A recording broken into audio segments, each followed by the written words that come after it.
एक दिन रावण हनुमान जी से बोला कि हमारी आपकी लड़ाई हो जाए। हनुमान जी बोले तैयार, पर फैसला कैसे होगा? बड़ी देर तक लड़ाई होगी, तुम भी बलवान और हम पर भी राम जी की कृपा है। रावण बोला लंबा वाला युद्ध नहीं, एक एक मुक्के का युद्ध, एक मुक्का मैं मारूंगा, एक तुम मारो। हनुमान जी ने कहा हम तैयार है। रावण पहले मुक्का तुम ही मारो। रावण बोला मैं क्यों, तुम क्यों नहीं?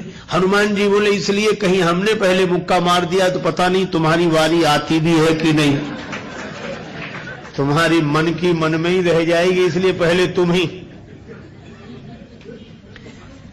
रावण ने पूरी शक्ति से मुक्के का प्रहार किया, पर तुलसीदास जी कहते हैं जान उठे कि कभी भूमि न गिरा।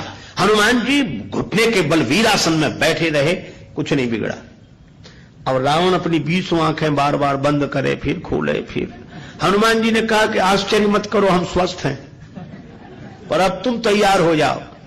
रावण बोला तैयार ही हैं और कर भी क्या सकते हैं।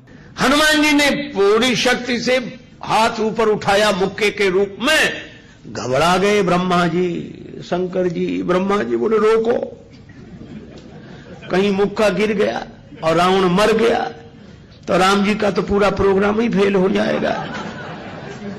उनकी रामायण पूरी होने दो, तुलसीदास जी की और लीला राम जी की पूरी होने दो। अब हनुमान जी हाथ नीचे करें, आवे ने ऊपर देखा तो ब्रह्मा जी हाथ जोड़े थे कि दया करो। हनुमान जी बोले तो थोड़ा सा स्वाद तो चखा देना चाहिए।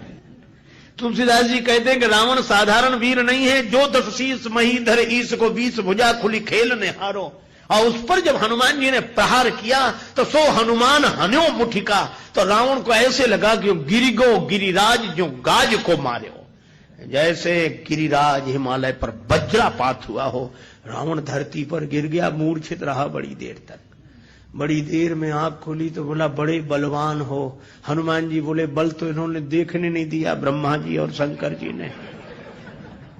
बल तो तब होता जब तुम बताने के लिए बचते ही नहीं।